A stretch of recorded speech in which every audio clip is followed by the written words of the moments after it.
So, you want to build a PC? Well, today I'm going to show you the 9 essential components you need to build your PC, as well as the different manufacturers and what to look for. We'll be beginning this video by looking at the CPU. The CPU, otherwise known as the Central Processing Unit, is the magic computer chip that makes your PC run. When looking into purchasing a CPU, you will see that there's 3 main brands you can purchase, that being Intel, AMD, and the forbidden one. So really just 2 brands, AMD and Intel. Starting with Intel, you'll notice that there's 3 main lines of chips. In ascending order, it's i5, i7, and i9. With Intel chips, the i5 is the lowest performance chip, meaning i9 is the highest and i7 is the middle. The numbers after that are the generation, i.e. i7 13,000. If you're looking for decent performance and it not being too expensive, I would just stick to the newest i7 chip and call that good. And that really sums that up. Moving on to AMD, they have basically the same rating system with AMD 5, 7, and 9. Just note the generation numbers are vastly different between the 2 brands. On top of them having similar tiers, they also have a low tier with a 3 series and also a Pro series equivalent. Moving forward, you need something to put your CPU into, and that's your motherboard. However, these are not made by the same companies as your CPU. That's important. When getting a motherboard, there's 3 things you need to look for. First is the RAM type and slot number. Second is your SSD slots. And third is your CPU type. That's important. Starting with RAM, you see motherboards that can accept either DDR4 or DDR5 RAM. They will also take either 2 or 4 sticks of RAM. All you need to know about this is that DDR5 is faster than DDR4, but not by much, and DDR4 is also cheaper. So going on to SSD slots, not much to say about them either, except you need to have as many slots as you're trying to put in SSD drives onto the board. And finally, we have CPU type. When purchasing a board, you will see that it either accepts AMD or Intel CPU chips. Make sure you get the right one, otherwise you'll end up like me, and you'll not be able to use your motherboard. Going forward, between the 2 big brands selling motherboards, I personally would choose MSI. And having talked about motherboards, I had to briefly mention RAM and SSDs. Both of these components are essential to your PC. With RAM, it is your total random accessible memory, and SSDs are your solid-state drives. They're basically high-speed storage drives. You'll see both of these being sold in multiples of 2 gigabytes and upward, as that's how they're being made. An important thing to note on your PC is you're going to want 8 to 64 gigabyte RAM and 256 to 2 gigabyte to 2 terabytes of SSD. If you plan on any gaming applications, though, I would recommend getting at least 16 gigabyte RAM, preferably more. SSDs being your PC's main storage, I'd always recommend more, but if you're on a budget gaming setup, 256 is a usable amount as a lower limit and allows you to download a couple big games or a bunch of small games. I recommend sticking to Samsung SSD drives. They work great for everything. And for RAM, really buy any brand. There's not really a big difference between RAM. Just kind of get whatever fits your budget. All that being said, the next main component you're going to need is a CPU cooler. There's 2 types, either air-cooled or water-cooled. With both, you will have a radiator with a fan or fans blowing air through it. The difference is whether or not you have water being ran through the pipes of the radiator. Generally speaking, air coolers are more budget-friendly and work well enough, and water coolers are high-end and deliver the best cooling performance and maintain those low temperature ranges so you can do higher performance runs on your CPU. I have no big recommendation for coolers specifically. Just kind of get whatever fits your budget. But if you can't afford it, though, I'd recommend getting Noctua coolers or Corsair coolers.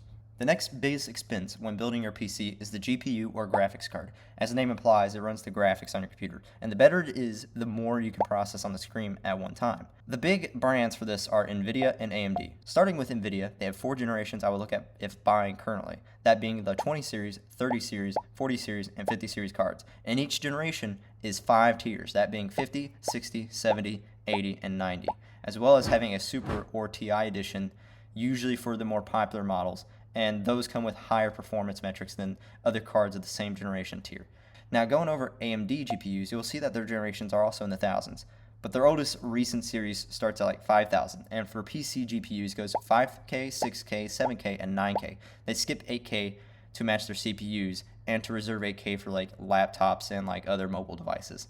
I don't know why. In each generation is also 5 tiers, being 500, 600, 700, 800, and 900. However, their newest Gen 9K copies NVIDIA's format, so you'll see that it says 50, 60, 70, 80, and 90. That being all said about graphics cards, The last thing you should know is they also come with RAM and their own cooling solutions. However, I wouldn't worry too much about this as long as you get a card that fits the rest of your build's price range. Generally speaking, it will have enough RAM for your purposes, and also it will probably not be overheating. However, if you are worried about this, you can upscale it and it not be too big a problem. Me personally, I recommend sticking with NVIDIA GPUs and getting a 70 or 80 tier in either the 30 series or 50 series.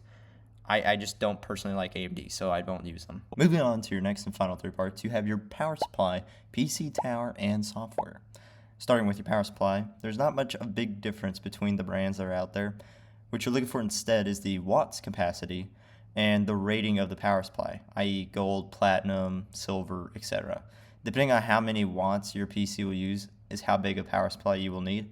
And to make things simple though, if you're buying, for example, an i5 core, probably just get a 500 to 750 watt power supply. If you're getting an i7, probably get a 750 to 1000 watt. And for the guys getting i9s, get a 1000 to 1250 watt power supply, and that should cover your power needs. And for AMD, just get the equivalent, okay? So long as you don't get an extremely high GPU with like a low tier CPU, you should be probably fine with whatever you get power supply wise, assuming you follow that kind of guideline. I recommend sticking to a gold rated power supply, platinum if you can afford it though. Next up is the PC tower. They don't matter, just make sure it can fit your power supply, motherboard, and GPU, and you'll be fine, assuming the fans are plugged in. After that, we have your software boot drive. Now, for this, I recommend you get Windows 10 or Ubuntu. Do this, either buy a drive with nothing on it and somehow download the software onto it, or buy a drive that comes with it. Now, if you followed along with this whole video, bought all your parts, we can finally assemble your PC. To begin with, you'll need the first four parts I mentioned in this video: your CPU, motherboard, RAM, and SSD drives. To begin assembly, we'll start with your motherboard on a flat and level surface like a table, and we'll then remove the CPU pins cap located here. Then we'll take our CPU and align the tiny arrow at the corner of the CPU with the motherboard's tiny arrow and place it into the CPU slot. Then remove the plastic, if any, on top of the CPU. Don't forget to do this. After inserting the CPU, if it's aligned, we will then use the clamp on the motherboard, if there is one, to clamp it. Now we can move on to RAM and SSDs. Depending on how many you bought, just ensure you insert them into the correct slots. For RAM, they get inserted here. Simply pull these two tabs on the sides and then push it in and it will click closed. For SSDs, they slide into this slot here, and then you'll simply screw down the opposite side. Usually they have some type of cooler like solution you can put onto it, or a metal fin like thing. If that's there, put that on there as well. That'll help keep your SSDs cool and running smooth. After this, you'll take your motherboard with all this on it and insert it into your PC case and screw it down. You will now take and insert your graphics card into this slot here. Usually you'll have to remove something from your tower to do this, so make sure you properly do this. And when doing this, also ensure that you are actually indeed pushing it into the correct slot.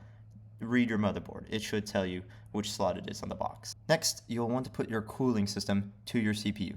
To do this, I recommend reading your instructions you have with it for your specific cooler. If you have a water cooler or a fan cooler, air cooler, it's going to be different. And of course, each cooler has like specific ways they're set up and different connections to it. So ensure you have the proper one and you're using it correctly. That's all I ask. And make sure you have removed the plastic on your CPU and put thermal compound onto your CPU before putting any cooler on it. You don't have to do anything fancy, just put some thermal paste on it, just kind of dab it on there. Now, you will take your power supply and all your 20 to 3,000 different cables and start plugging them in to everywhere they go.